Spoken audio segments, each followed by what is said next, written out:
et sur l'accidentologie des seniors dans les Pays de la Loire, qui sont les travaux qu'on a menés, donc le Gérontopole des Pays de la Loire et l'agence d'urbanisme en 2022-2023, en réponse à un appel à projet de la délégation interministérielle à la sécurité routière. Donc, on va essayer de vous présenter le résultat toujours de manière relativement courte, autour d'une demi-heure, et ensuite on laissera libre cours aux échanges et aux questions. Vous pouvez envoyer vos questions dans le chat, vous pouvez poser vos questions à l'issue de la présentation en levant la main également.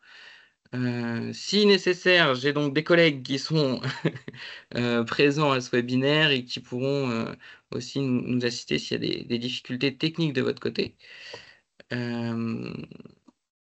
Voilà, donc je présenterai avec Stéphanie Hervieux, que vous avez vu, pour ceux qui sont arrivés déjà depuis un certain temps, et qui prendra la parole pour la deuxième partie. Donc, si ça veut bien marcher. Ah, ça marchait trop vite.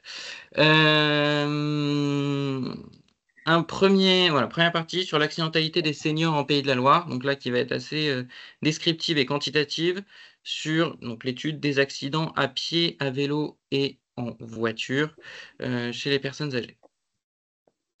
Premier graphique sur les automobilistes conducteurs impliqués dans un accident mortel pour 100 000 habitants.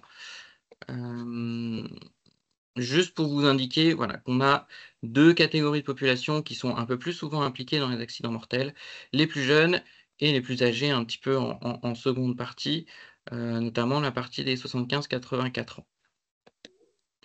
En revanche, chez les piétons, là, on est sur quelque chose qui est beaucoup plus marqué, puisque la moitié des piétons qui sont tués ont plus de 65 ans, donc sur la période 2010-2019, dans les Pays de la Loire toujours.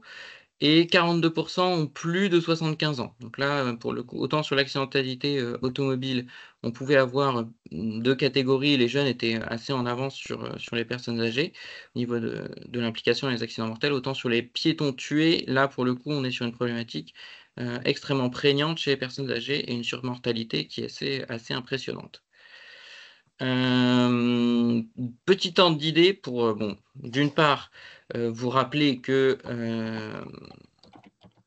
les personnes âgées hommes sont évidemment plus concernées par les accidents de la route que les personnes âgées femmes, mais ça c'est valable pour toutes les classes d'âge, donc c'est pas une particularité liée aux personnes âgées. Et ce qui peut être intéressant de regarder, c'est par nombre de déplacements. On a fait ce comparatif à partir d'une estimation, puisqu'on n'a pas le nombre de déplacements de tous les Ligériens, mais c'est plutôt une estimation à partir des données de déplacement qu'on a dans l'enquête mobilité des personnes qui est faite à échelle nationale.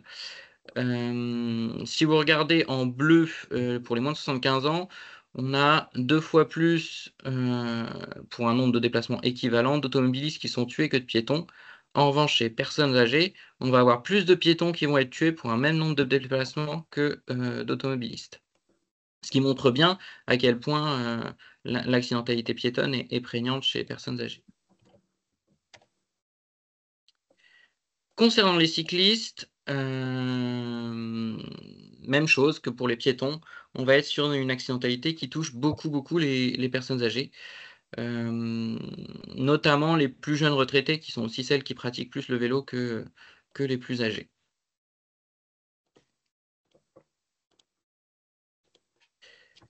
Alors, je vous montre la carte qu'on va utiliser par la suite, qui nous a servi pour l'analyse territoriale des accidents de la route, pour que vous ayez un petit peu une idée aussi en fonction des territoires que vous pouvez représenter, de la manière dont on a catégorisé. Je ne vais pas revenir sur la méthode, vous pouvez me poser la question à la fin si ça vous intéresse, de discrétisation pour arriver à cette typologie territoriale. Mais bon, urbain dense, urbain intermédiaire, on va être sur les territoires les plus denses. Les pôles locaux, on va être plutôt sur des petites villes ou des communes nouvelles, parce qu'on a ce problème-là, c'est pas forcément un problème, mais en Maine-et-Loire, on a cette donnée-là à prendre en compte. Du périurbain équipé, du rural équipé et du rural peu équipé. Donc là, on est sur la notion de disponibilité de services de proximité qui va jouer aussi sur la manière dont les personnes se déplacent.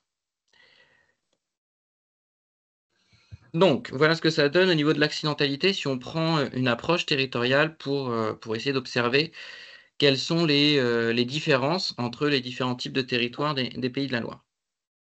Sur le nombre de morts, pour 10 000 habitants par type d'espace dans les Pays de la Loire, en voiture, vous avez le petit logo en haut à gauche, conducteur ou passager, là on n'a pas fait de distinction.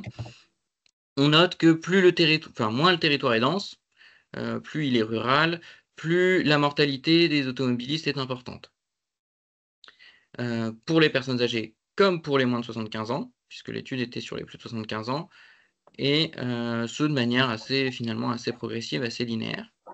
Et quand on regarde les évolutions, on a pu comparer la période 2010-2014 et la période 2015-2019 pour essayer d'avoir des évolutions sur 5 ans qui sont un peu plus justes que des évolutions d'une année sur l'autre, puisqu'on a une variation assez importante. Ce qu'on observe, c'est que, alors pour les moins de 75 ans, si on prend la dernière colonne, celle des Pays de la Loire, on a une diminution de l'accidentalité alors qu'on a une augmentation pour les plus de 75 ans, et que cette augmentation pour les plus de 75 ans, elle se situe surtout dans les territoires les moins denses, donc dans les territoires où on a déjà la plus forte mortalité pour les automobilistes.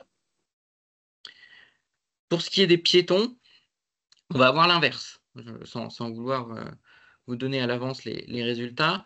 Donc bon, beaucoup plus forte accidentalité piétonne des personnes âgées que des personnes de moins de 75 ans, mais ça on l'a déjà évoqué, et une accidentalité plus concentrée sur les territoires urbains denses ou urbains intermédiaires. Alors, si urbain intermédiaire apparaît avant urbain dense, c'est pour une explication qu'on évoquera peut-être après ou lors des questions. C'est parce que l'agglo de Laval, et la commune de Laval en particulier, qui rentre dans cette catégorie urbain intermédiaire, est particulièrement concernée par la mortalité des piétons. Ce qui peut aussi expliquer l'absence de linéarité entre l'urbain dense et le rural peu équipé. En revanche, quand on regarde l'évolution, donc on va avoir même constat sur l'évolution du nombre de morts piétons, on va avoir une diminution notable pour les moins de 75 ans et une très légère augmentation pour les 75 ans et plus au niveau des Pays de la Loire. Et là encore, c'est dans les territoires les plus denses, donc ceux qui sont le plus concernés par la plus forte mortalité, qu'on a une augmentation qui est la plus importante du nombre de piétons tués. C'est une augmentation de 166%, avec un passage de 6 à 18 personnes tuées entre les deux périodes, ce qui est quand même assez important et qui peut poser question. Lors de cette étude, on est allé à un échelon encore plus petit, ou à une échelle plus grande si vous êtes géographe. On est allé à l'échelle des quartiers et ce que l'agence d'urbanisme, puisque ce sont eux qui ont créé la discrétisation aussi de l'espace, des îlots morphologiques urbains. Et donc comme îlot, on a les équipements publics en bleu. Je ne sais pas si c'est super bien lisible, donc je vais me permettre de le lire. L'habitat individuel discontinu en jaune. En violet, vous avez les zones d'activité.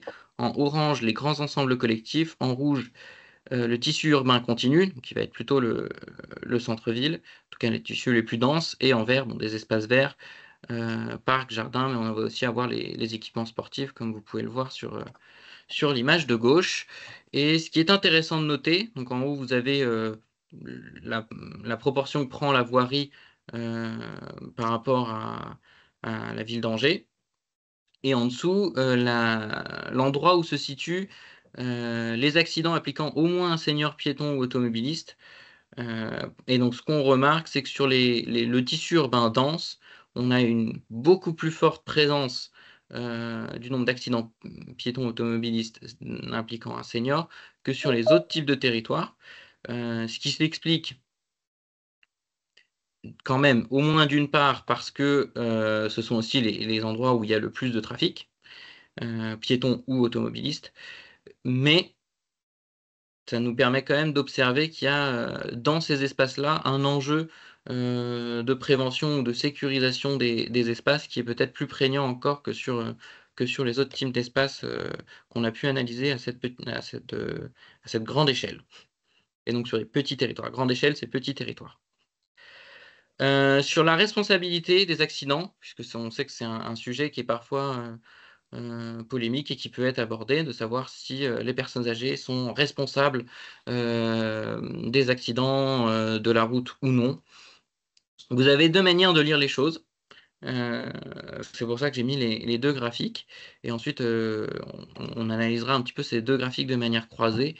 La première, c'est de regarder le nombre de personnes qui sont tuées lors d'accidents dont le responsable avait X âge, en fonction des classes d'âge que je vous ai mis. Et donc là, c'est très décroissant, c'est-à-dire que, alors, hormis la catégorie 0-14 ans, qui en effet est responsable de très peu de morts, on va avoir quelque chose de décroissant de 15 à 85 ans et plus. Donc, concrètement, en valeur absolue, les personnes âgées sont responsables de beaucoup moins de morts sur la route que les autres classes d'âge, et que toutes les autres classes d'âge. Maintenant, si on regarde en fonction du nombre de déplacements, il y a aussi un graphique intermédiaire entre les deux qui est celui où on rapporte au nombre de personnes. Mais si on regarde en fonction du nombre de déplacements, là pour le coup, on va avoir une analyse qui peut être un peu différente. On va retrouver la catégorie des plus jeunes et la catégorie des plus âgés comme étant les catégories d'âge qui causent le plus de morts si on si on les relativise par le nombre de déplacements. Et qu'est-ce que ça veut dire tout ça? Ça veut dire qu'aujourd'hui, les déplacements évités, essentiellement en voiture, chez les personnes âgées, puisque les responsables d'accidents sont quand même essentiellement des automobilistes. Donc la limitation de leur déplacement en voiture, qui est celle qui est faite aujourd'hui sans qu'il y ait de contrôles médicaux institutionnalisé, parce qu'il en existe quand même un, ni de obligation de repasser le permis, etc., fonctionne. C'est-à-dire que aujourd'hui, on peut considérer que, en effet, les automobilistes âgés, s'ils sont dans leur voiture et qu'ils sont en train de conduire, sont plus dangereux que des automobilistes d'âge moyen, mais ils restent quand même en dessous des jeunes, hein. Mais ils se déplacent moins en voiture que les autres, et donc à ce titre-là, ils arrivent à causer moins d'accidents que les autres. Si je ne suis pas super clair sur cette partie, parce que c'est pas la plus simple à expliquer, vous n'hésitez pas à reposer des questions à la fin. Et donc, on a fait un petit tableau bilan qui vous permet de regarder en fonction des types de territoires. Donc, quand c'est rouge, c'est que c'est pas bon. On est resté sur des codes couleurs assez classiques. Et donc, vous voyez, notamment donc, dans les territoires ruraux, pour la mortalité des automobilistes, on est sur les mortalités les plus importantes. Là, on a aussi le plus de personnes âgées qui sont tuées. Et là, on a les plus fortes augmentations. On va retrouver la même chose sur les territoires urbains. C'est là où on a la plus forte augmentation et le plus de personnes tuées. Les territoires intermédiaires, donc qui rassemblent les pôles locaux et les territoires périurbains, on a des valeurs assez intermédiaires entre les deux. Évidemment, en mortalité des piétons, on est sur une surmortalité des piétons sur tous les territoires, comme je l'ai expliqué. C'est vraiment le sujet sur lequel les personnes âgées sont vraiment au-dessus des autres catégories d'âge. Sur les automobilistes, on est un peu plus mesuré, notamment dans les territoires urbains, où là, on peut dire que la mortalité automobile est quand même un peu moins importante. Voilà pour ma partie.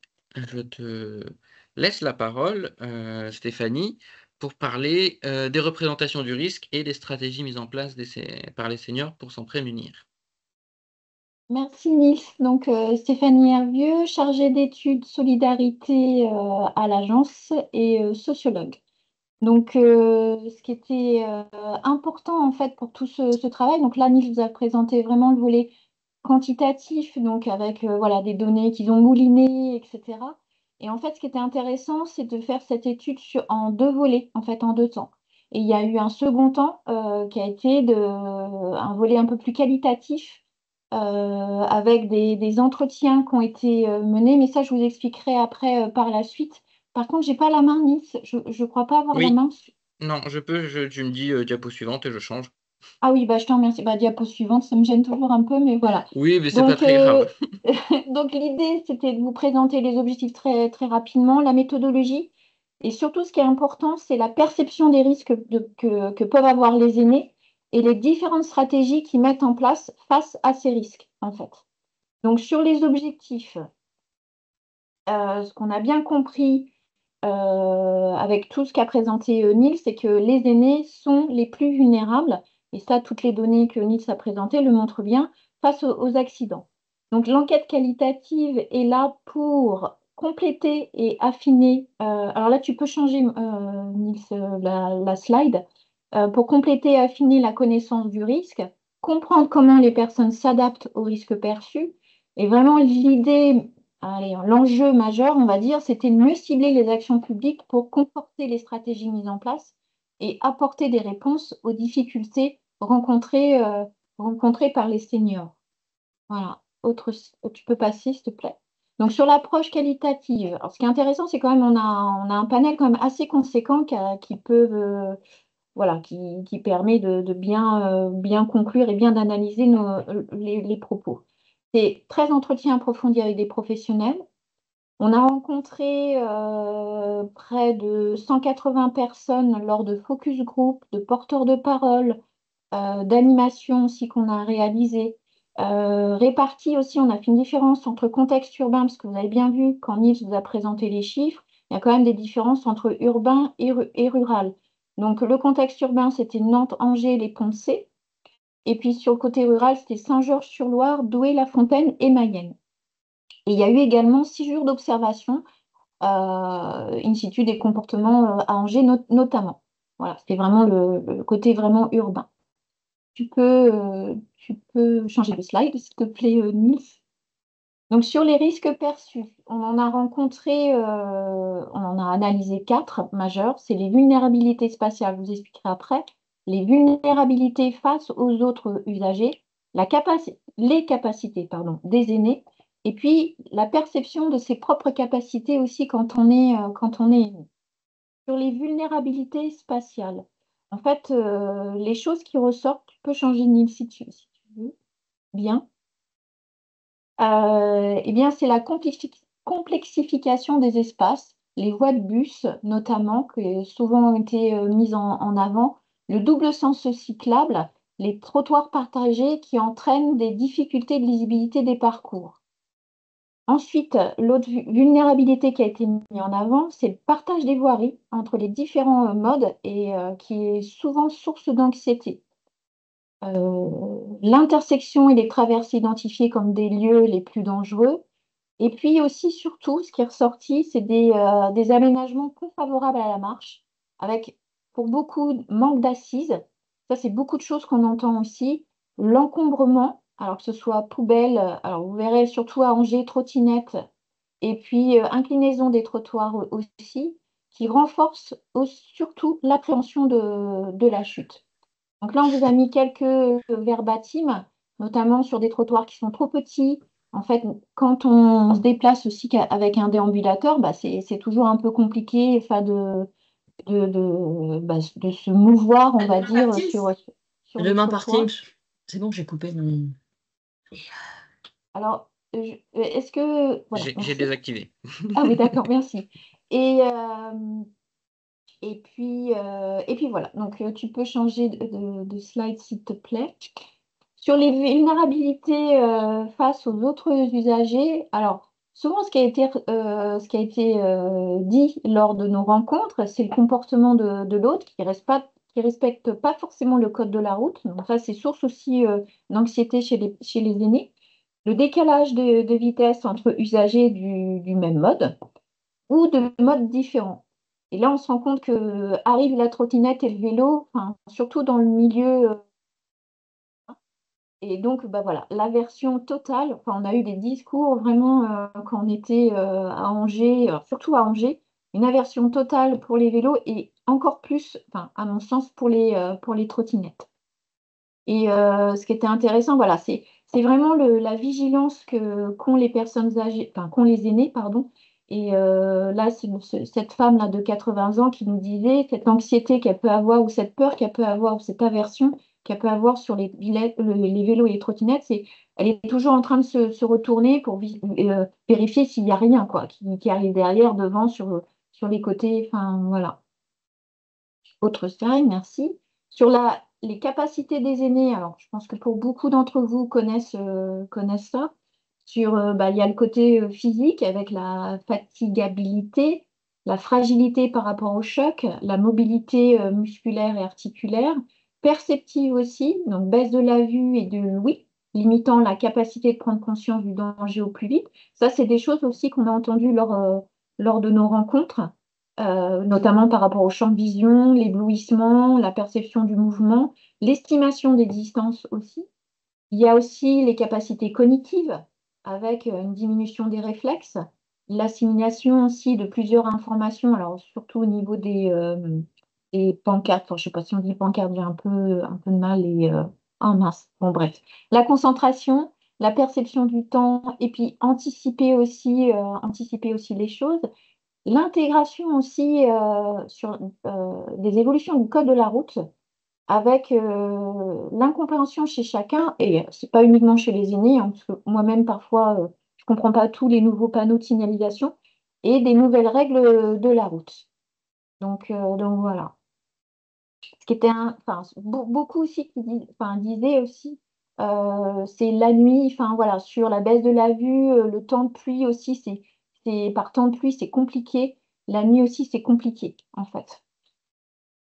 Toi, tu peux changer de slide, s'il te plaît. La perception de ses propres capacités.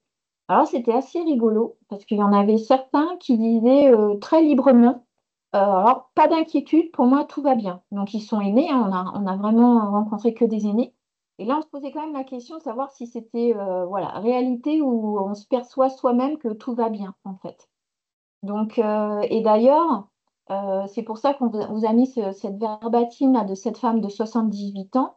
Moi, elle dit, j'ai aucune difficulté majeure à me déplacer en voiture. Alors, je suis très à l'aise avec la conduite. Mais j'avoue ne jamais aller en voiture dans Angers. Donc, voilà, c'est aussi une manière aussi de se dire, bon, bah voilà, je suis à l'aise, je me perçois mais la réalité fait que voilà, je prends pas toujours ma voiture quand je vais à Angers. Mais c'est vrai que, et puis une autre personne qui disait que c'était très facile de conduire à Angers et que la conduite, alors cette femme a 90 ans et la conduite ne lui fait absolument pas peur. Voilà. Sur les stratégies, donc face à tout ça, donc il y avait les risques perçus, mais il y a ce qui nous intéressait aussi de comprendre, c'est les stratégies que les aînés mettent en place. Donc il y en a trois qui sont ressorties de toutes ces rencontres. Il y a la prudence, l'évitement et le report modal. Alors, sur la prudence, c'était augmenter son degré de vigilance, s'appuyer sur le matériel et les nouvelles technologies. Donc ça, on l'a beaucoup. Alors c'est surtout, moi, alors de mémoire, c'est surtout pour les personnes que j'ai rencontrées, les hommes, sur les GPS en voiture, rétroviseur vélo, c'était plutôt les femmes, le radar du recul, boîte de vitesse automatique. Voilà, c'est quelque chose qui les sécurise aussi quand ils prennent leur voiture ou leur vélo, etc. Et puis aussi la prudence, parce qu'il y a une prise de conscience, malgré tout, de la diminution de ses capacités. Euh, voilà. Sur l'évitement, c'est notamment s'appuyer sur les dimensions spatio-temporelles du risque. Donc ça veut dire qu'il y a des rues en fait que je vais éviter. Je vais plutôt prendre des rues qui sont plutôt calmes, tranquilles. Et puis on va réduire ces déplacements. Et puis aussi, bah, voilà, le rôle des aidants enfin, a son importance ici, mais pour les personnes qu'on a rencontrées aussi, c'était trouver un équilibre entre s'autoriser à demander et puis solliciter aussi sans épuiser mon aidant. Euh, voilà, sur l'évitement. Et puis sur le report modal, on s'est rendu compte qu'il n'était pas forcément motivé que par la question du risque routier, puisque quelques personnes disaient notamment que pour, par exemple, faire les courses ou se déplacer, ils prennent plutôt le bus, ils ne prennent pas plus la voiture, parce qu'ils ont un arrêt de bus. Alors, c'est plutôt effectivement valable pour Angers, parce qu'ils ont un arrêt de bus en bas de chez eux, ou le tram notamment, et que c'est moins cher, et puis c'est plus pratique aussi. Voilà. Il y a aussi des difficultés entre disponibilité perçue et accessibilité. Alors souvent, on nous disait aussi que le bus, alors, il démarre trop vite, en fait, ils n'attendent pas quand je m'assois, et que le tram, justement, c'était plus confort pour eux, parce que c'est plus doux, en fait. Et puis diversifier aussi ces modes de déplacement nécessite apprentissage et surtout projection dans un futur avec des fragilités, notamment sur demain, qu'est-ce qui se passe si j'arrête de conduire, en fait. Et voilà, et on a mis ce verbatim de cette dame de 83 ans qui habite Douai en Anjou, qui disait, j'ai une voiture et je continue à conduire. Arrêter de conduire, c'est accélérer sa fin de vie, en fait. L'isolement, en fait, voilà. Vous prive de vos amis, de vos distractions. Donc, c'est plus avoir ou avoir moins de social aussi par la suite, le fait de ne plus conduire. Et puis c'est tout, voilà, il me semble. Donc voilà, j'étais partie sur d'autres. Et puis Bani, je te laisse présenter. Du coup, tout ça a permis de développer et de mettre en avant des pistes de réflexion. Voilà. Alors, pistes de réflexion qui sont en 3 parties, avec évidemment comme objectif de réduire l'accidentalité des personnes âgées, hein, bien évidemment. On est parti d'abord des stratégies, qui sont mises en place par les personnes âgées en se disant qu'il y avait moyen de les renforcer. Donc notamment sur ce qui est stratégie de prudence, en continuant, là, pour le coup, il n'y a rien de très novateur, mais continuer les actions de prévention, routière. C'est pas parce qu'en effet, il y a des personnes qui se, sous-estiment ou surestiment au niveau de leurs capacités qu'on et donc il y en a certaines qui ne veulent pas aller vers ces actions de prévention routière et qui pourraient en avoir besoin, que ça ne permet pas à des personnes qui ont envie de tester ces capacités de pouvoir, participer à ces animations. Concevoir une communication sur les risques liés à la prise de médicaments. C'est quelque chose donc là qu'on n'a pas forcément abordé, mais dans les témoignages de professionnels, on avait des pharmaciens qui étaient assez inquiets sur la prise de médicaments chez les personnes âgées. Parce que, c'est pas toujours très bien connu au niveau, des pictogrammes et de la manière dont certains, médicaments sont contre-indiqués, heu, chez les personnes âgées, que les personnes âgées sont les plus grandes consommatrices de médicaments, donc potentiellement aussi les personnes les plus à risque au regard du nombre de médicaments, qui sont pris et surtout ce que nous disait le pharmacien, c'était que, dès lors qu'on rentre dans de la polymédication, c'est-à-dire qu'on commence à consommer un certain nombre de médicaments différents, il est compliqué, pour eux et pour les médecins de prévoir les effets secondaires liés, au mélange de différents médicaments et que donc il y avait peut-être aussi une pédagogie à faire là-dessus, parce que c'est pas forcément parce qu'il y a pas sur l'étiquette le petit pictogramme qu'il y a pas, des facteurs de risque liés à la prise de plusieurs médicaments en même temps. 3e sujet, profiter de l'essor des nouvelles technologies pour développer d'autres aides à la conduite, voire tendre vers des solutions de mobilité autonome. Hem Quand on a observé les stratégies, qui mènent à la prudence, ce qui permet aussi de développer la prudence et des personnes âgées, c'est la capacité à pouvoir se concentrer uniquement, sur la conduite et uniquement sur, le plus possible, l'environnement qui m'entoure et la manière dont, je peux éviter les dangers. Donc on a parlé du GPS, des rétroviseurs, de la boîte automatique, de toutes les aides à la conduite qui existent aujourd'hui. On avait même quelqu'un dans un focus group, qui nous a parlé d'acheter la dernière voiture quasiment tous les ans pour être celle qui est la plus équipée. Évidemment, ce genre de réflexion signifie qu'on a un certain pouvoir d'achat et n'est pas accessible pour, pour la majorité d'entre nous et la majorité des personnes âgées. 2e catégorie, améliorer les conditions de marche dans l'espace public. La question de l'accidentalité piétonne est particulièrement prégnante chez les personnes âgées et on peut y ajouter aussi la question du risque de chute dans l'espace public, qui est aussi assez importante et qui a été, nous, beaucoup évoqué alors dans le qualitatif, hein, parce que une personne qui chute n'entre pas dans les statistiques d'accident de la route, mais une personne qui chute, ça reste quelque chose qui est craint chez les personnes âgées. Donc, prendre en compte le vieillissement dans les aménagements pour rendre la marche aussi agréable que possible, donc avec des bancs, des toilettes publiques, la largeur, des voies destinées aux piétons. La question des revêtements, le dévers des trottoirs qui est facteur de chute. Donc dévers des trottoirs, c'est l'inclinaison horizontale entre la chaussée pour les véhicules et les immeubles, les maisons, etc.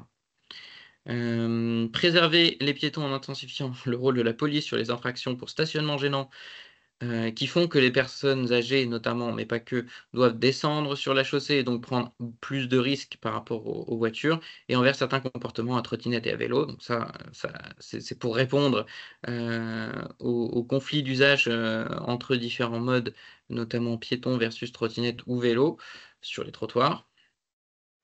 Et enfin, changer de regard sur les aides techniques pour diffuser leur usage. Sur ces 3 sujets-là, il y a quelque chose aussi qui est en commun, c'est essayer de gagner en concentration aussi, mais de réduire la fatigabilité de la marche. Donc les aménagements peuvent jouer là-dessus.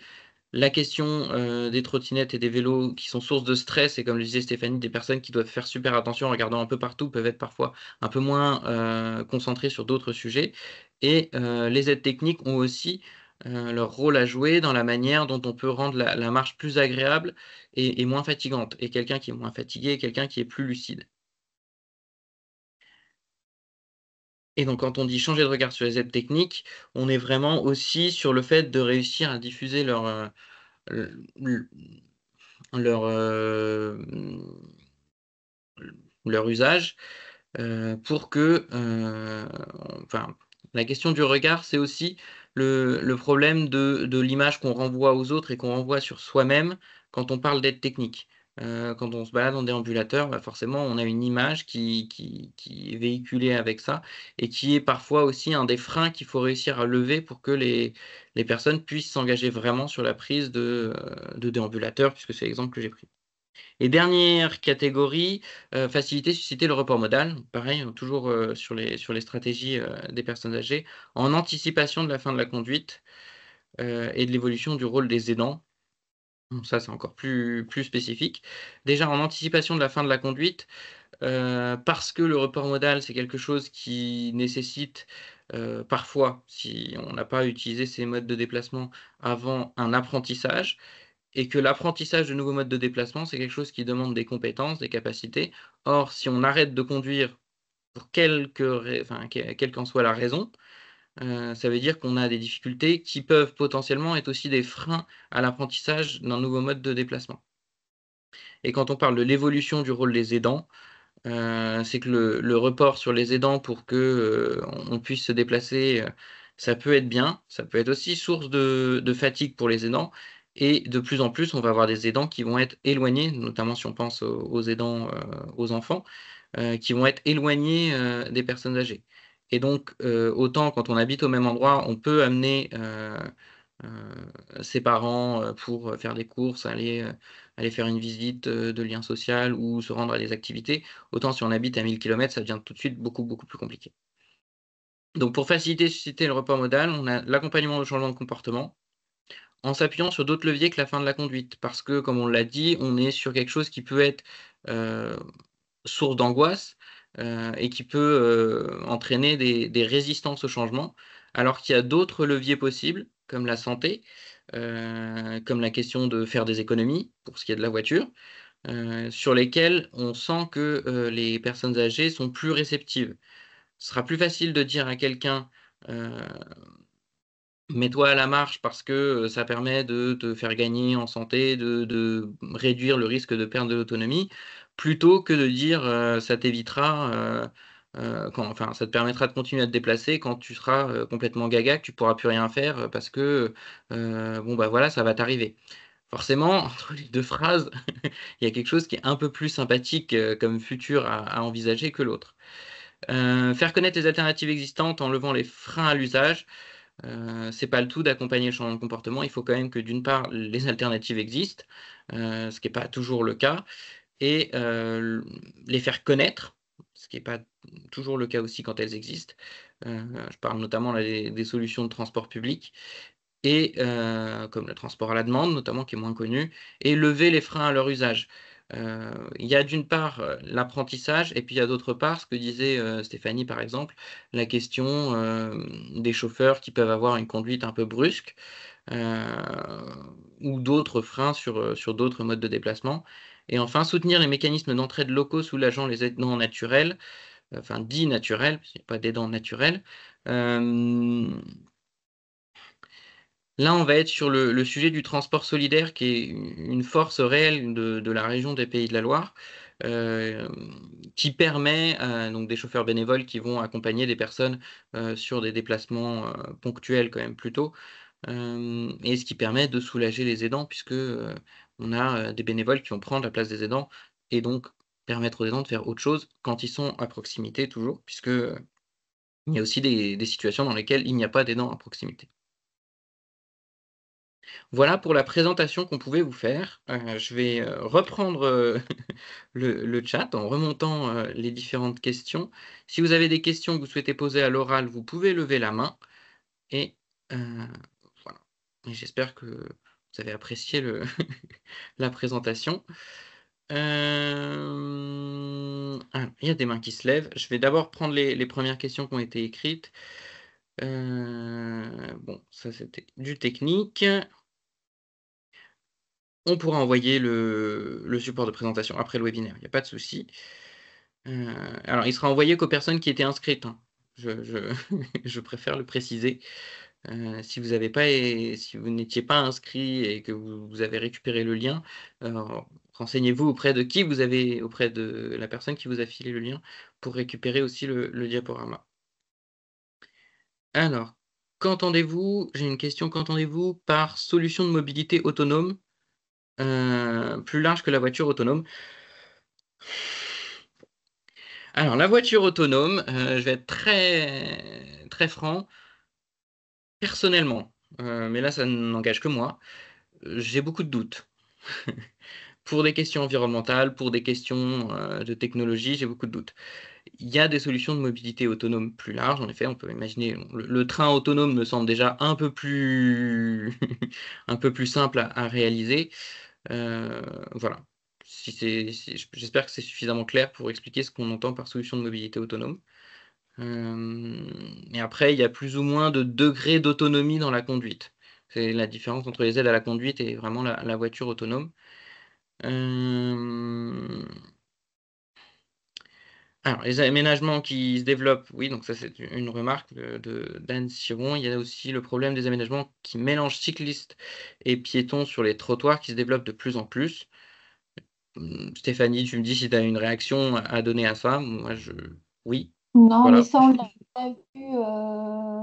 on l'a vu très clairement lors des rencontres qu'on a fait. Effectivement, c'est un problème qui est souvent identifié. Et je dirais que c'est pas que les aînés qui l'identifient, ça peut être n'importe qui, en fait. Voilà, ça reste quand même complexe parce qu'on n'est pas habitué ou on n'a pas été habitué à ce genre d'aménagement, en fait. Donc, voilà. Donc, c'est des choses qu'on constate, qu'on a constatées dans les témoignages, en fait. Si je peux me permettre, je ne sais pas si vous m'entendez. Oui. Oui. Juste, pardon, je coupe mais c'est pour réagir à ce que vous venez de dire. Je pense qu'au-delà de l'habituation, c'est aussi un changement du matériel. C'est-à-dire que les vélos, c'est plus des vélos mécaniques, musculaires, où on roule encore, hein, pour ceux qui en utilisent, à 15 km/h, 20 si on est un peu sportif. Les vélos électriques, on va tout de suite beaucoup plus vite avec très peu d'efforts et c'est d'autant plus compliqué du coup de les faire cohabiter avec des piétons qui, eux, marchent toujours à peu près à la même vitesse, quoi. Oui. J'ajouterais aussi que les aménagements qui mélangent cyclistes et piétons sur les trottoirs, alors il y a ceux qui vont vraiment mélanger et il y a ceux qui ne sont pas très lisibles. Parce que il y a les deux situations. Il y a des situations où il y a théoriquement une place pour les vélos, une place pour les piétons, mais qui sont parfois difficilement lisibles. Enfin, notamment à côté de la gare à Angers, pour avoir pris ce trajet régulièrement. Parfois, c'est aussi une question de lisibilité. Donc là, il y a de quoi faire sur la manière dont on aménage les choses. Laetitia Herry parlait donc, du changement de regard sur les aides techniques, mais aussi de faire connaître et travailler sur l'accessibilité financière. Oui, c'est une bonne idée. Euh, Dominique Ariag, avez-vous évalué ou avez-vous connaissance d'études évaluant les conséquences de l'évitement aboutissant au retrait complet de l'espace public avec désocialisation, type peur de tomber, à propos des trottoirs partagés avec vélo et trottinette? Des études qui évalueraient statistiquement? Non. Et je pense que c'est très très compliqué à quantifier. Euh, Maintenant, des personnes qui réduisent leurs déplacements, je dirais quand même plutôt sur des personnes qui évitent certains lieux euh, que de personnes qui s'arrêtent complètement de conduire, même si de marcher, puisque ici je pense que c'est plutôt ça le sujet. Euh, on sera plutôt sur des évitements, des évitements de certains espaces. Après, le biais qu'on a quand on vous dit ça, c'est que les personnes qu'on a interrogées, par essence, sortaient de chez elles. Donc, c'est aussi la difficulté qu'on peut avoir. Très, très clairement, ce qui est ressorti aussi, alors je ne sais pas si ça répond à la remarque ou la question de la personne, c'est que beaucoup, enfin quelques-uns avaient quand même déclaré avoir diminué leur périmètre de conduite en fait. Ils font plus, enfin moi je me rappelle de personnes qui me disaient on fait 200 km, alors j'exagère un max, alors qu'avant on faisait plutôt 600 ou 800 km parce que ça nous faisait moins peur en fait. Et puis il y a fatigabilité, ça existe aussi, enfin elles étaient très conscientes de ça en fait. Donc voilà, mais diminuer son périmètre de conduite, ça c'est sûr. Et puis, et certains disent aussi qu'ils diminuent leur conduite parce que le trafic est trop dense. Alors, je ne sais pas si je me rappelle plus si je vous l'ai dit aussi. En fait, voilà. En fait, on choisit aussi son moment où on va sortir. Donc, il y a des heures en fait où on ne sortira pas parce que voilà, c'est des heures de pointe un peu. Et puis, donc, on contourne un peu ces heures de pointe-là. Voilà. Enfin, de mémoire, c'est ce qui ressortait aussi. Je ne sais pas si je réponds à la remarque. Et en fait, ça a été repris parce qu'il y a une enquête, une grosse enquête qui a été réalisée aussi par le Gérontopole Auvergne-Rhône-Alpes. Et donc une enquête aussi quantitative et qualitative aussi. Et c'était beaucoup ce qui était ressorti aussi sur les habitudes de conduite. Eux, ils avaient appelé ça plutôt comme ça. Et effectivement, certains déclarants, en fait, enfin, certaines personnes qui ont répondu au questionnaire disaient déclarer diminuer sa conduite ou diminuer son périmètre de conduite, en fait. On peut prendre les questions à l'oral. Monsieur Blin? Je mets le micro, je mets la caméra. Parfait. Oui, moi je voulais intervenir juste sur la question du partage du trottoir. C'est vrai que en tant que personne à mobilité réduite qui se déplace en fauteuil roulant, de surcroît, on a tout de suite vu les effets, j'allais dire un petit peu les effets néfastes du partage du trottoir. Parce que, effectivement, c'est une solution, j'allais dire, de briquet de broc pour faciliter, j'allais dire, la circulation automobile et pas forcément la circulation des vélos. Avec comme difficulté majeure, effectivement, une accidentologie quand même assez remarquable, hein, puisque vous l'avez bien noté là, effectivement, que les piétons étaient quand même souvent concernés. Alors, ce n'est pas forcément des accidents avec les vélos, mais enfin bon, je pense qu'il y a souvent des causes, j'allais dire, convergentes. Et ce que je voulais dire, c'est que c'est un combat qu'on mène depuis une quinzaine d'années dont on ne voit jamais le résultat. Et pour le coup, je suis content de voir que des statistiques autres, bon, on en avait quelques-unes déjà, mais si on peut appuyer le discours effectivement de ce partage du trottoir qui n'est pas une solution, j'allais dire, recommandable, eh bien, on a sans doute des meilleures conditions à mettre en place pour le déplacement des uns et des autres. Très bien, merci. Bon, je pense qu'on est grosso modo d'accord, hein. Bah voilà. Daniel, vous vouliez dire quelque chose? Oui. Alors, j'avais plusieurs questions, mais je vais simplifier quand même. Super. Un aspect purement médical. Vous avez présenté la problématique des psychotropes. On s'aperçoit qu'effectivement, il y a une quantité de consommation qui est très élevée dans la population de plus de 70 ans et que les psychotropes, ça pose énormément de problèmes par rapport justement aux effets secondaires qu'il peut y avoir.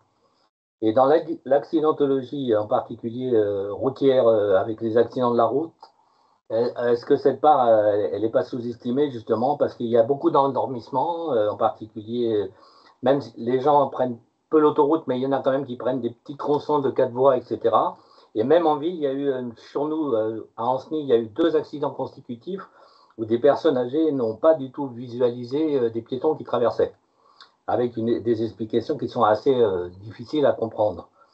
Et dans le même cadre, en Espagne, il y a une pratique qui est assez sévère, hein, qui peut amener à l'arrêt même de la conduite. Alors, il ne faut peut-être pas en arriver là parce que c'est très difficile au plan psychologique, ça a été évoqué d'ailleurs, hein, de dire arrêter de conduire, ça pose des problèmes pour la personne qui se sent en fin de vie en quelque sorte.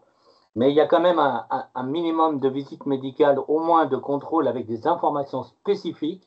Donc ça veut dire dans un cadre spécifique, une sorte de visite médicale des seniors qui conduisent pour voir un peu, faire le point. Parce qu'il y a un point qui n'a pas été tellement évoqué, même si c'est entre guillemets, c'est le fait que beaucoup de personnes âgées ont des problèmes pour tourner la tête.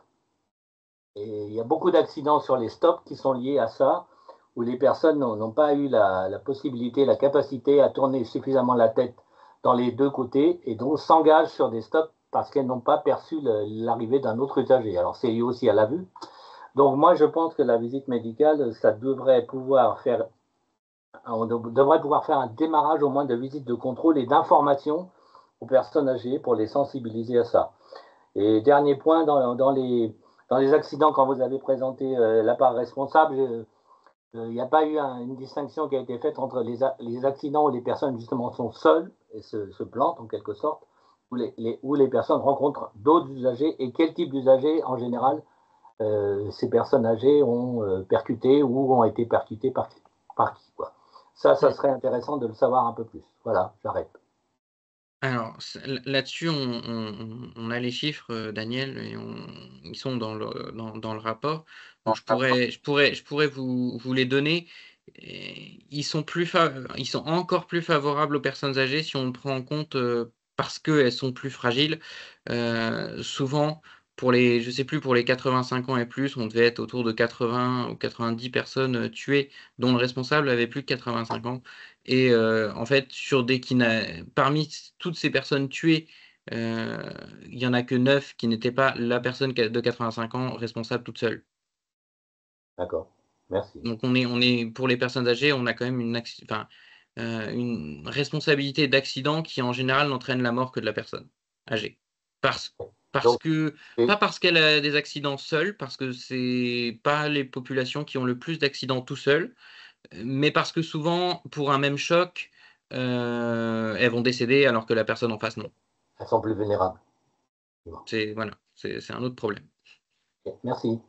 Nicole? Oui. Attendez, la caméra peut-être. Bon, oui, bon, Comme vous voulez. savez. Vous m'entendez? Oui. Oui. Oui. Vous savez, en fait, bon, on m'a dit à l'hôpital que j'étais une miraculée après avoir été renversée par une voiture. Depuis, je dois réfléchir à 2 fois quand je veux faire quelque chose. D'abord parce que j'ai une canne. Ensuite parce que je me suis aperçue que lorsqu'il y avait, et tout ce qui a été dit là sur la marche, sur les trottoirs, bon, je confirme, hein, je pourrais rajouter aussi l'absence d'éclairage sur les trottoirs, parce qu'on éclaire la chaussée, mais on n'éclaire pas les trottoirs. Et les arbres, naturellement, font encore des ombres supplémentaires qui cachent les dénivelés. Et je vous assure que quand on a mal, quand on se prend un dénivelé, on encaisse sérieux. Donc. Et puis, il y a aussi les passages piétons qui aboutissent à rien, ou dans des parterres. Il y a eu ça à un moment donné à la Maison de l'Europe. Hein. Donc, et là, juste à côté de chez moi, en fait, les feux ne permettent pas de traverser les deux côtés de la voie d'une même façon. Et je vous assure que c'est paniquant. Hein, parce que, et puis, il y a, comment dirais-je, comment appelle ça? Il y a le tram, la route, et puis le trottoir, et puis on doit traverser. Et puis tout ça, ça n'est pas du tout au même niveau. Vous avez ça, par exemple, au niveau de la médiathèque. Et là, je vous assure qu'à chaque fois, en plus, vous passez sur quelque chose qui est lisse, qui est goudronné, et vous passez sur des pavés. Alors, ça, au bout du compte, ça fait un peu mal, quoi, et c'est un peu gênant. Voilà, c'est tout ce que j'avais à dire. Je ne fais que confirmer tout ce que vous avez dit, au moins pour les piétons. Parfait, merci Nicole. On en reparlera juste après, mais le webinaire sur les modes actifs, qui est le prochain, abordera quand même beaucoup ce sujet. Là, on était vraiment sur l'accident, mais sur la voirie, et sur l'accessibilité, sur l'attractivité des cheminements piétons, ça c'est vraiment le prochain webinaire. Mais très, très belle transition. Je reprends les commentaires dans le chat, puis après je reviens sur les personnes à l'oral. Donc Laetitia Eric qui disait que ce sont pas les aménagements qui posent problème, mais les usages déviants, l'absence de respect des autres usagers, le code de la rue. Très bien.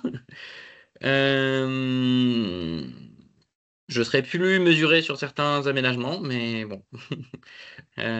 Concernant les conduites brusques, alors donc là c'est Émilie Pochet ou Poche, je sais plus, Émilie, si c'est si c'est Pochet ou Poche, je sais plus.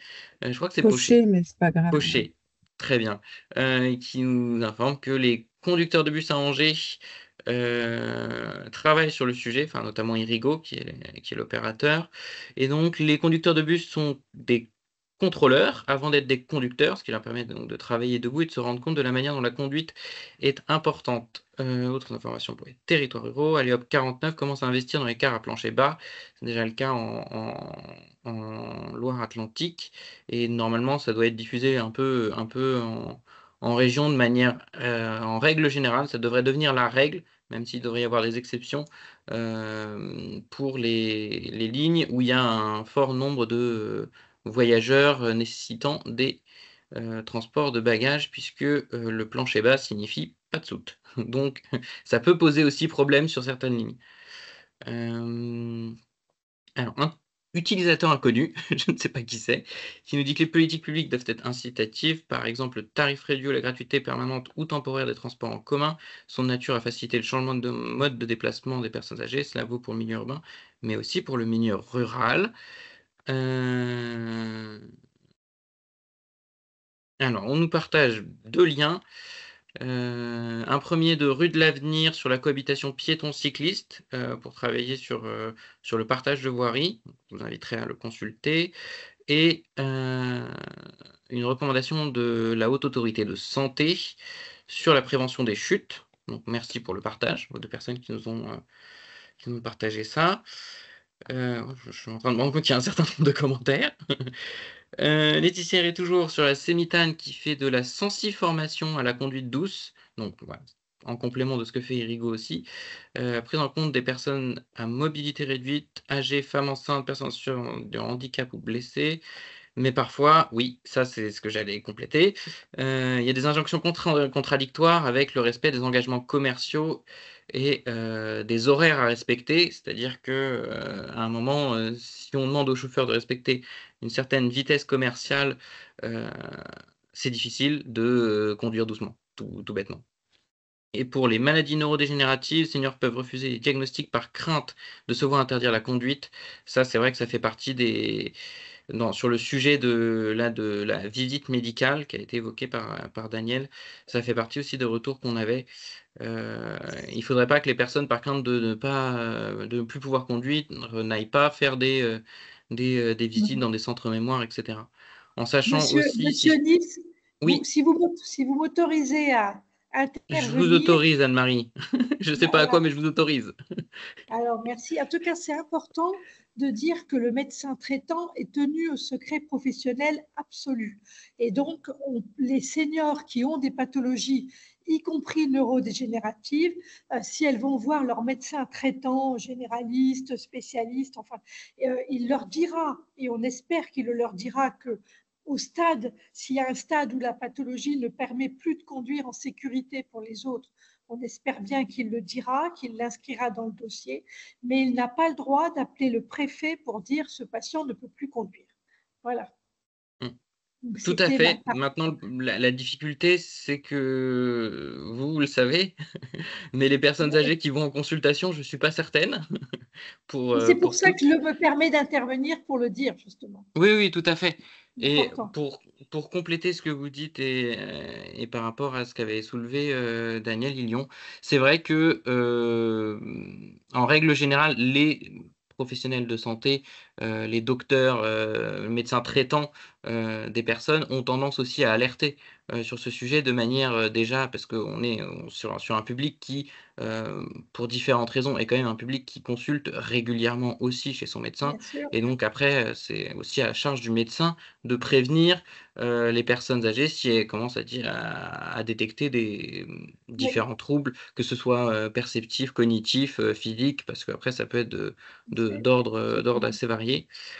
Alors, je continue. Donc, les feuilles ramassées régulièrement, oui, ça c'est pareil quand on parlait d'injonctions contradictoires. Là, on va être plutôt sur la préservation de la biodiversité. Mais c'est aussi un facteur de risque de chute assez important, les feuilles, les feuilles mortes sur les trottoirs, puisque ça rend la chaussée glissante. Il faudrait prévoir un accompagnement, plus de l'information, plus pour les personnes à suite à un AVC. Qui entraîne, alors ça je ne savais pas, une suspension de la licence de conduite parce qu'ils ne sont pas informés des démarches à effectuer. Émilie, je ne sais pas si tu veux en dire plus, ou Anne-Marie. Oui. Allez-y, sinon. Je laisse peut-être Émilie, puis je compléterai, mais il n'y a pas de suspension automatique. Ce qui est certain, c'est que quand on a un AVC, en général, on a le droit à une rééducation dans des centres spécialisés et que dans ces centres, ils ont mis en place des plateformes, des plateaux techniques pour évaluer la possibilité de reprendre la conduite en sécurité ou pas, hein, et ils vérifient notamment le champ visuel, l'attention cognitive, etc., de manière à conseiller le patient, mais là encore, et eux aussi ne peuvent pas téléphoner au préfet, mais ils espèrent convaincre un patient en lui montrant par un test sur route ou un test sur simulateur qu'il se met en danger, il met les autres en danger ou pas, mais c'est une aide qui est précieuse et nous, on recommande vraiment que ces plateaux techniques fassent ce travail et donnent les bons conseils aux patients. Alors, si je peux compléter, il n'y a pas de suspension. Il n'empêche que la personne, si elle a un AVC et qu'elle prend la route et qu'elle a un accident, elle est responsable au niveau des assurances. Donc, ça veut dire qu'il faut qu'elle prenne rendez-vous avec un médecin qui est agréé par la préfecture. Le médecin va pouvoir analyser en fait la possibilité ou pas de reconduire et va l'orienter. Même, il peut lui prescrire des leçons de conduite en boîte automatique et en boîte manuelle pour pouvoir après voir si la personne peut reprendre la conduite. Mais les personnes ne sont pas au courant. Elles se retrouvent à domicile isolées, elles nous appellent, elles ne peuvent plus utiliser leur voiture parce qu'elles n'ont pas eu ces informations-là et les médecins ne font pas le relais, les médecins généralistes. En tout cas, les généralistes, non, mais les services de rééducation le font bien. Parfois même, ils ont des auto-écoles avec eux et ils savent vraiment, et effectivement, ils conseillent souvent la boîte automatique, voire d'autres aménagements du véhicule qui aident à la conduite quand c'est possible. C'est vrai que quand ce n'est pas possible, ce qu'a dit le Conseil d'État, hein, c'est que l'intérêt collectif dans une société est supérieur à l'intérêt individuel. On ne peut pas laisser conduire quelqu'un s'il est dangereux pour les autres. Et on voit bien que dans certains cas, vous avez bien vu un certain nombre d'accidents où des jeunes se sont retrouvés tués ou tétraplégiques, il y en a régulièrement. Ce n'est pas acceptable de le laisser faire si la personne n'est plus apte à conduire, évidemment. Et le choix de la France, ça me permet juste, si vous me permettez de compléter, Oui. le choix de la France n'est pas d'imposer des contrôles médicaux à tous les conducteurs, parce que les pays qui l'ont fait n'ont pas montré l'intérêt de ces contrôles. En revanche, le choix de la France, c'est le cas par cas, et dès qu'il y a un doute, que ce soit les médecins, les proches, les forces de l'ordre, il est très important de faire ce contrôle et de prendre le temps, parce que ces contrôles, ce n'est pas 5 minutes, ça peut être une demi-journée, et il faut le faire bien et donner le bon avis, pas un avis vite fait. Voilà. Ouais, Très c'est bien, important. merci. Oui, mais c'est très important. Et puis, donc, pour ceux qui ne vous connaissent pas, vous travaillez à la délégation interministérielle à la sécurité routière. Quand vous dites c'est le choix de la France, c'est aussi parce que c'est un peu votre travail. Oui, et on s'est battu au niveau européen avec l'Allemagne, mais ce n'était pas gagné au départ, parce qu'il y a des intérêts aussi financiers, il ne faut pas se faire d'illusions. Très bien, merci Anne-Marie, merci Émilie pour vos commentaires. Pierre Corbeau, qui nous parle du TAD Aléop qui doit se développer sur les bassins de mobilité à l'issue de la réalisation des contrats opérationnels de mobilité, qui doivent prendre en compte le vieillissement de la population et permettre une alternative au déplacement en voiture. C'est bien. Marion Tortoro qui nous indique qu'il y a des études sur la prévention des chutes en Normandie, avec des chercheurs qui travaillent sur ce sujet à Caen, à Tours. Plan anti-chute existe aussi en Pays de la Loire, puisqu'il est porté par le Gérontopole. Et donc, on a, nous aussi, des chercheurs. Alors, je ne sais plus si c'est CHU d'Angers. Je crois que c'est CHU d'Angers où ils ont un chercheur qui est un peu spécialisé sur le sujet. Enfin bon, bref, les recherches sur la prévention des chutes, c'est quand même un champ de recherche au niveau des gériatres qui est quand même assez développé. Donc le plancher bassin, on en a parlé. Oula. Alors, j'ai Dominique Ariag qui nous fait qui nous fait des rappels sur le code pénal. C'est dans la conversation, je vous propose de le lire parce que c'est relativement long. Mais c'est sur la possibilité de lever le secret professionnel. Alors, je ne sais pas si Anne-Marie voulait réagir, si vous avez vu dans la conversation ce qui a été dit, si vous voulez réagir. Non, le code de la santé publique est très clair là-dessus. Le médecin traitant ne peut pas prévenir le préfet du danger que pourrait comporter son patient. Le choix, c'est un choix aussi profondément voulu parce qu'on souhaite en France que le patient ait confiance dans son médecin. Et la priorité, c'est qu'il se fasse soigner. C'est pas, voilà. Même si tout ce qui a été dit depuis 1 heure est important et qu'il faut convaincre la personne de changer de modalité de transport parce que la voiture est une arme par destination. Hein. Mais c'est pas le médecin traitant qui peut le faire. Très bien, merci Anne-Marie pour la précision.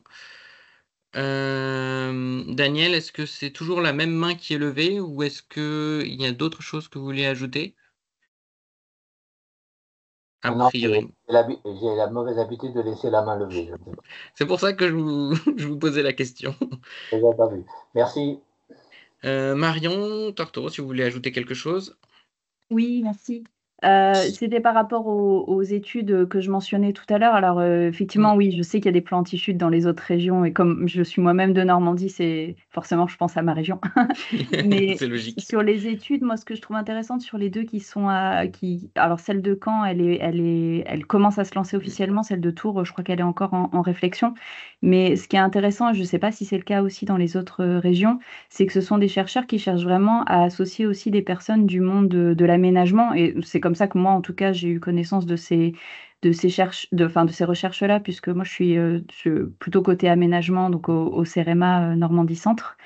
Et du coup, il y a vraiment cette idée de ne pas être concentré et focalisé uniquement sur la personne senior, sur ses capacités et sur comment l'aider, on va dire, à compenser ou à se rééduquer, on va dire, sur certains gestes.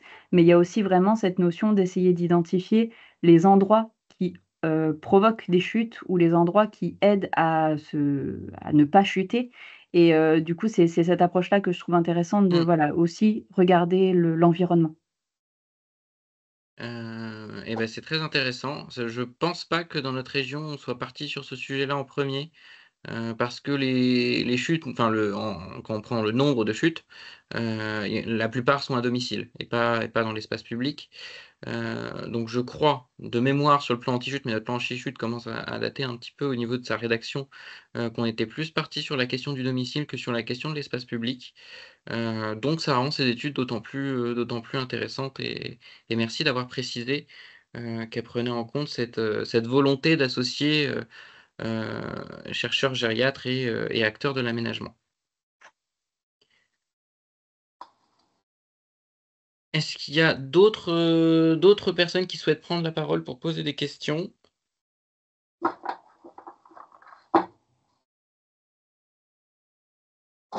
Alors, parce que sinon, je ne comprends pas la dernière intervention de Nicolas Deveau du tout. Mais donc, soit vous pouvez l'expliquer plus en détail, soit sinon, parce qu'on est sur l'aviation civile, donc je ne suis pas certain de faire le lien avec la conduite, mais si vous voulez vous expliquer un peu plus, vous pouvez. Oui, je sais pas si vous Allez-y. m'entendez. Oui, bonjour. Le lien, c'est le fait de pouvoir maintenir des compétences à un certain niveau qui sont contrôlées régulièrement, suivant des D'accord. problématiques liées soit au médical, soit aux compétences, c'est-à-dire notamment l'expérience récente. Je pense à des gens qui entreprendraient des voyages de nuit ou des choses comme ça. Dans l'aviation civile, il y a un modèle assez rodé pour éviter les accidents, bien évidemment. Hein, et donc, c'est bien codifié, c'est bien accepté surtout, hein, puisque c'est en continu. Ce n'est pas forcément quand vous atteignez la limite d'âge. Comme c'est en continu, ça arrive gentiment, ou des vols un peu lointains, vous y renoncez, ou alors vous êtes accompagné par un autre pilote, etc. etc. Donc l'approche est plutôt constructive et surtout au niveau acceptabilité, c'est un point à prendre en compte aussi. C'est fait dans l'esprit de la sécurité et non pas de la contrainte ou quelque chose qui pourrait être perçu négativement. Très bien, merci, c'est plus clair. Enfin, en tout cas, pour moi, c'est plus clair. S'il n'y a pas d'autres questions, je vous propose qu'on s'arrête ici. On a déjà débordé un petit peu, un peu par ma faute, parce qu'on a commencé un petit peu en retard. Je vous remercie tous et toutes pour votre participation.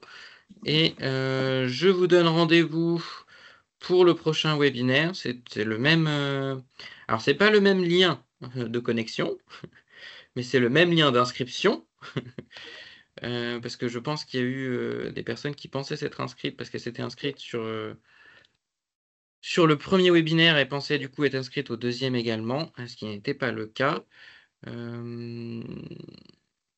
Donc le prochain webinaire, au mois de décembre, le 3 décembre, on va reprendre les mêmes dates que la dernière fois, enfin les mêmes dates, les mêmes horaires que le premier webinaire, donc 13h30, 14h30. Sur les modes actifs, donc les déplacements à pied et à vélo des personnes âgées, avec comme problématisation d'essayer de voir quels sont les freins et les leviers à la marche et au vélo.